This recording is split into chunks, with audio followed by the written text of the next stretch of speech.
Hi everyone, back to Evermore YouTube channel. It's Chris back with my rant stroke thought of the day, and it's all about stadiums. That's right, we've seen it doing the rounds. Saudi Arabia getting a shiny new super duper stadium, and it's left Newcastle United fans wondering what's next for Newcastle United fans. Is it going to be St James's Park still, or is it going to be a new stadium, possibly Leazes Park? Seems to be the noise everybody's making at the moment. So we thought we'd get stuck in to this story doing the rounds, and I'm sure Mark will pull up some graphics in the background with the wonder of the internet. But if you didn't know already, the Saudi Arabians are getting a huge new stadium called the King Salman Stadium in Riyadh. And this thing is going to have 92,000 seater capacity stadium, which already makes it one of the biggest stadiums in the world.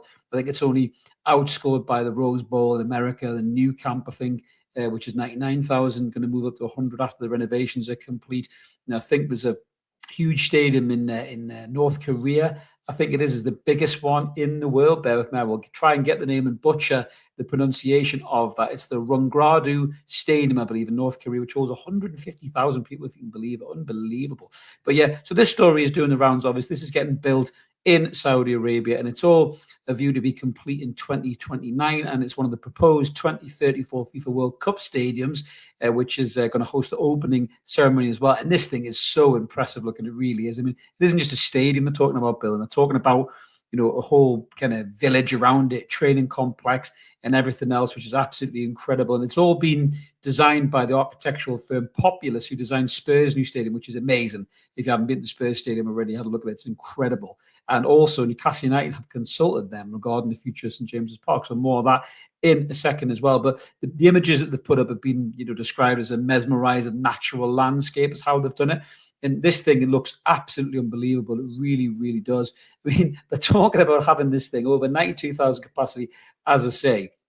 And it's going to have over 3,000, wait to hear this, 3,000 VVIP seats. I mean, who do you have to be a very, very important person in this world? Honestly, I mean, I've heard of VIPs, but VVIPs, I mean, who's that going to be? Is God himself going to come down, or herself? It is 2024. God themselves, there you go, coming down, pronouns, coming down from the sky and sitting in their VVIP lounge in the King Salman Stadium.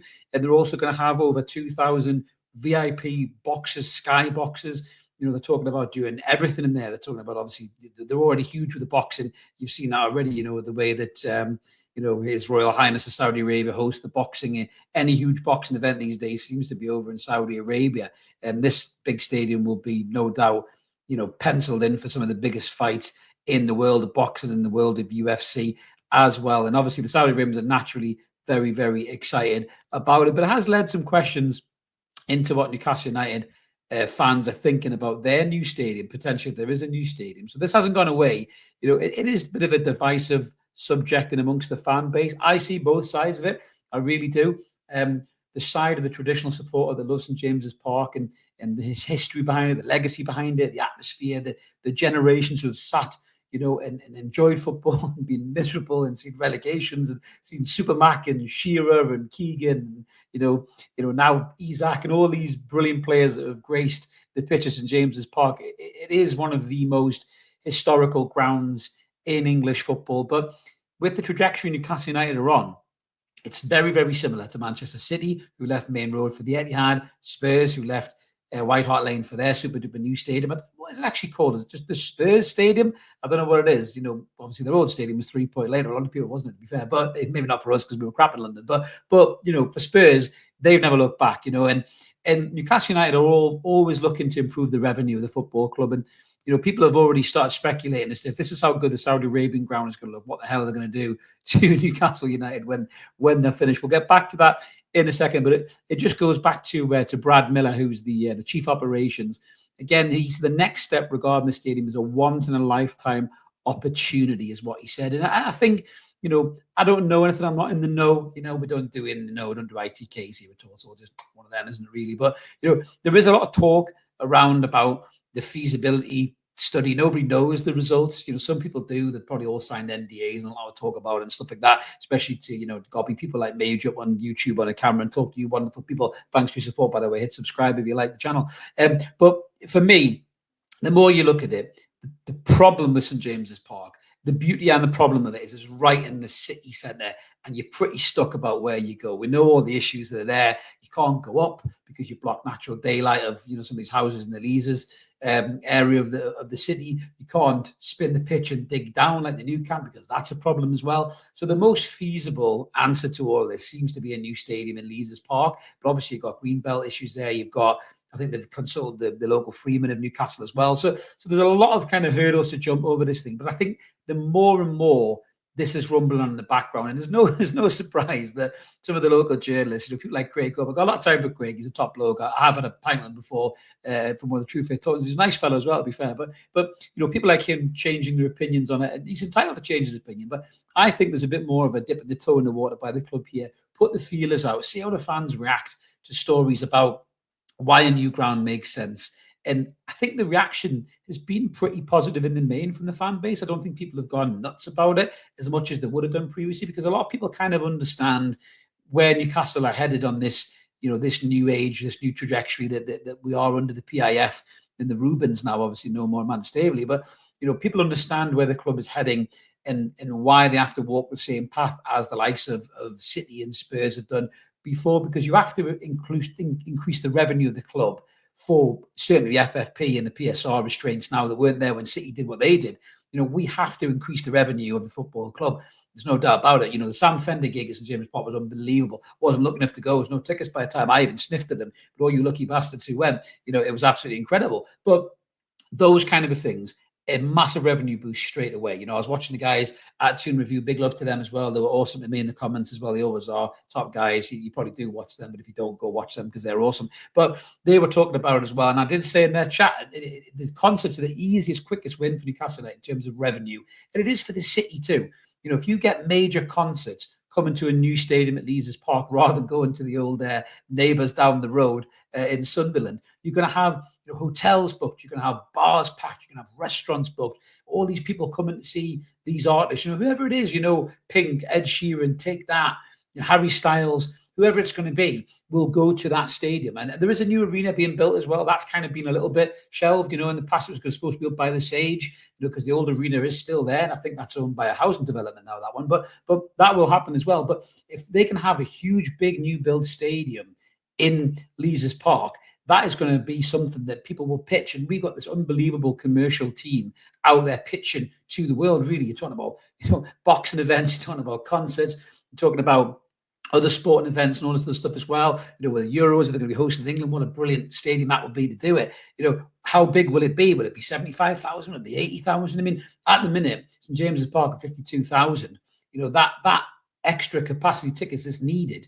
You've got people waiting the season ticket queue. Idiots like me would give my ticket up when they were sick as a chip under the old regime. Can't get a ticket for love nor money. Used to be able to get one every weekend. Someone would just go, "Do you want a ticket, mate? Because I don't want to go because I'm miserable." But that's not the case anymore. Since the takeover, that new positivity, that vigor in amongst the fan base, you can't get tickets for love nor money. Unless you really, really are well connected, to be fair. And then you're in there. But this kind of a thing, a new build stadium, the more you think about it, I'm not dipping my toe, by the way. I'm not on the club's payroll. I wish I was. I'd be recording in a much nicer studio with better lighting rather than one bounced off my forehead. But that's nature in it, sadly. I can't afford the hair transplant yet. Keep subscribing. Maybe I will one day. But any sponsors, possibly, who knows? But going back to the point I'm talking about the stadium, it makes more and more sense the more and more you think about it. Not just for the fans that can't get tickets, who gave up tickets before, but the new generation of fans as well. You're talking about young kids now coming through, looking at Newcastle being good again, challenging for top 4 positions, playing Champions League football. As a young lad or young lass growing up watching Newcastle United, the women's team as well, inspiring the next generation of girls wanting to be footballers too. All of these things, you have to have access to the football club for these fans coming through as well, or you'll lose them. You'll lose them with other clubs. It's not that big of a trip down to Manchester or Liverpool. We've lost fans in the past going to those big clubs with those huge stadiums and their ability to facilitate, that kind of level of attendance, having tickets available. We haven't had that. Now we will have that in a new stadium. So the more and more you think about it, the more and more it makes sense. And to be honest with you, I actually do think the new stadium will be what will be announced, I think, by the club. I mean, the feasibility study is probably done by now. They've looked at all the pros and the cons. There is a bit of kickback still. If anybody's in the comments kicking off right now, season ticket holder, I hear you and I feel you. I'm not going to shout you down for it. And also, if somebody's in the comments saying it makes sense to have a new stadium, again, I'm not going to disagree with that either. I see the complications of this. The club sees the complications of this. It's not an easy thing to suggest, because you are going to upset somebody, no matter who it is, by moving from St James's Park to a new stadium. And equally, if you don't move to a new stadium and you just develop St James's Park with the kind of boundaries that are in place, maybe adding 5,000 seats if you're lucky, you're going to still not be able to facilitate the fans who are on the waiting list and the new fans coming through, and any extra commercial boost like concerts and things like that as well. So there's a really tricky thing for the football club to do, and I don't envy them, because it is a very, very difficult task. But they're very smart business people. There'll be designs kicked around in this new stadium somewhere, from top to bottom, you name it, from the pitch to the seats to the toilets to the kitchens to the bars to everything. It'll all be kicking around somewhere. These architects will look at, no doubt about it. People will price it up. They will already know exactly what the stadium is going to cost and whether they can put it in A or B position. Nobody's disclosing that. They've obviously probably signed NDAs. I'd be shocked if they're not. Anyone knows anything about business and these kind of things, you have to do that. So I'd be shocked if people haven't done that. But for me, I would be absolutely amazed if the club don't turn around and announce a new build stadium in Lees's Park. And it will be interesting to see what the fan base think about it. But this Saudi stadium looks absolutely amazing, to be fair. And once they get the taste of that, I think St James's Park, or the new St James's Park, whatever it's going to be called, will be next on the hit list for the Saudi Arabians. So let us know in the comments below what you guys think about this new news for the Saudi Arabian stadium.